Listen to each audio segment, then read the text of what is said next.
Luke stood in line, waiting for the Visari sergeant who would introduce the cadets of various species to the Galactic Army, when he overheard the two aliens in front of him boasting about surviving Earth's predators as they waited. The recruitment center was overflowing with nervous energy as beings from across the galaxy shuffled through the processing queues. I tell you, the pincher nearly took my arm clean off, the Sunir was saying, his voice a melodious trill that the universal translator rendered into accented English. The reptilian stood at Luke's height, his green scales shimmering. His thick tail, easily as long as he was tall, had wrapped around his waist 3 times like a living belt. The tip tucked neatly beneath one of the coils. When he continued his tale about the pincher, his forked tongue flicked out to taste the air, and his vertical pupils dilated with the memory of fear. The beast was like our ancient texts described the Davi. All teeth and fury, with jaws that never stopped biting. The other alien, a Muitzar, made a dismissive sound that came out like air being squeezed from a balloon. Where the Sunir were all scales, the Muitzar stood rigid and angular, a humanoid form covered in skin the color of deep purple twilight. A dog, the Muitzar scoffed, his lipless mouth barely moving as he spoke. Those are terrifying, yes, but they're domesticated creatures. When I visit Earth for my cultural exchange, I encountered true Deathworld predators. The crows. He shuddered, his head ridges darkening to almost black. I made the mistake of striking one that swooped at my meal. Within moments, I was swarmed by an entire murder of these terrifying Deathworlder creatures. They remembered my face for the entire 3 weeks I remained on the planet. Luke felt his jaw clench as he listened to their increasingly ridiculous boasting. The creature may have appeared harmless, the Sunir insisted, his tail unwinding slightly in his agitation. But when it reared up on its hind legs and showed those massive front teeth, teeth designed for gnawing to the hardest vegetation on that death world, I knew I faced a formidable foe. Its eyes were red as blood, and it made this terrible thumping sound with its rear appendages. The Muitzar nodded sagely, his ridges tense in what must have been his species' equivalent of sympathy. I believe you, Thirax. I too encountered one of their smaller predators. A rooster, they called it. The beast strutted about on legs ending in terrible talons. And when I inadvertently entered its territory, it flew at me with a cry that could freeze blood. Its wings beat with such fury, and those He shuddered again. I barely escaped with my dignity intact. Luke's hands had balled into fists now. These two had visited Earth, his Earth, and were making it sound like they'd barely survived a petting zoo. And these two were acting like they'd survived Jurassic Park because they'd met Thumper and Foghorn Leghorn. He glanced around, checking for any sign of the Visari sergeant. Everything was good. No sign of anyone with sergeant stripes heading their way. A grin spread across Luke's face. The kind of grin his sister used to say meant someone was about to learn a lesson they wouldn't forget. Military bearing be damned. He loosened his shoulders, let his parade rest stance dissolve into something more casual, more farm boy at the county fair. Before either alien could react, he'd thrown his arms around their shoulders, pulling them into an impromptu huddle. The effect was immediate and dramatic. The Sunir's tail unwound completely, whipping around like a startled cat's. His scales flushing a pale yellow-green that Luke guessed was fear. The Muitzar went rigid, his crossed arms tightening so much that Luke heard something pop. Hopefully just a joint and not anything important.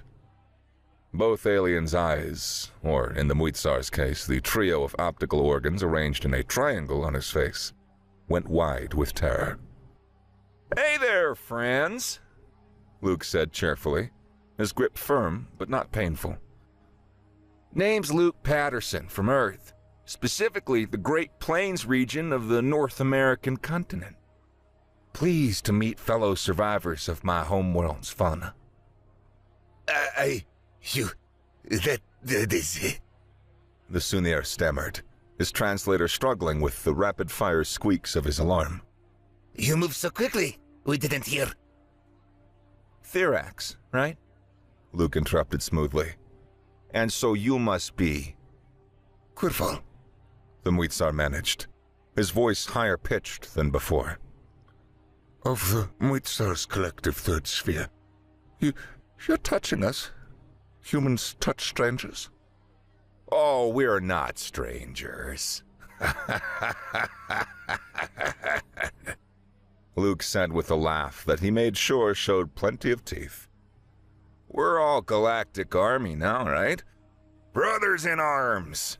And brothers share stories. Especially stories about surviving Earth's predators. Because, oh, and I mean this with all the respect in the world, you two met the friendly ones." The silence that followed was profound. Around them, the bustling of the recruitment center continued. But in their little bubble of space, it was as if time had stopped. The friendly ones? Thirax finally whispered. Luke nodded sagely, finally releasing them from his grip, but staying close enough that they couldn't easily back away. "Oh, yeah. Dogs? Domesticated for thousands of years. Most of them would lick you to death before they bite. Crows? Smart as hell, sure, but, they do hold grudges. They're more of an annoyance than a threat, right? And rabbits. My little sister used to keep them as pets. The thumping is how they communicate. They're prey animals. They're not predators. Oh, and roosters... Yeah, okay, well, roosters can be jerks, but they're about as dangerous as an angry toddler with a stick." But they attacked us, Grevald protested weakly. "Did they, though?" Luke asked, raising an eyebrow. "Or did they defend themselves when you got too close? You see, the thing about Earth fauna, even our prey animals, well, they're tough as nails because they evolved alongside the real predators. You want to know what actually kills people on Earth?" Both aliens nodded, seeming mesmerized despite their obvious fear. Luke had to admit he was enjoying himself. "Bees," he said simply. Bees? Thirax echoed, confused. "Little flying insects, about this big."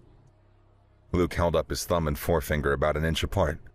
"They make honey, right? Sweet stuff, really delicious. They seem harmless. But here's the thing. They're social creatures. You attack one, you might get 100 coming after you. And when they sting, they inject venom. And for most humans, it's quite painful. But some of us are allergic.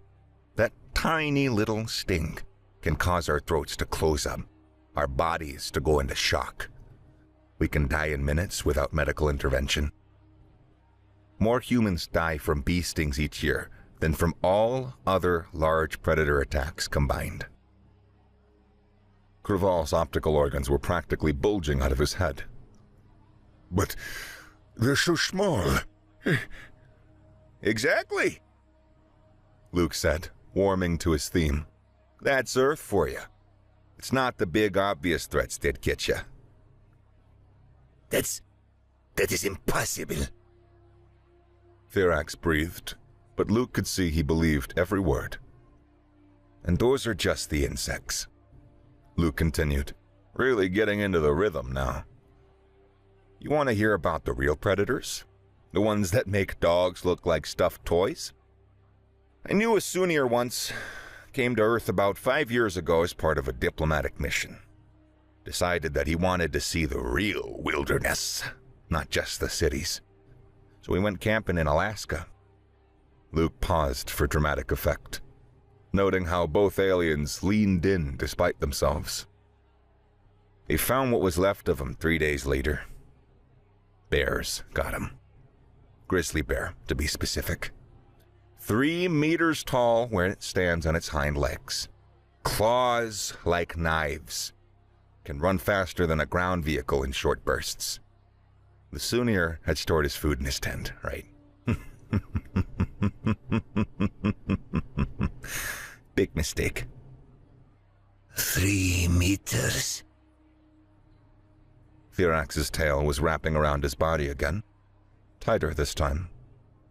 Oh, that's nothing, Luke said casually. You ever hear of polar bears? Even bigger? And they actively hunt humans when they're hungry enough. Please, Craval said, his voice barely above a whisper. Tell us more. We need to know. For safety purposes.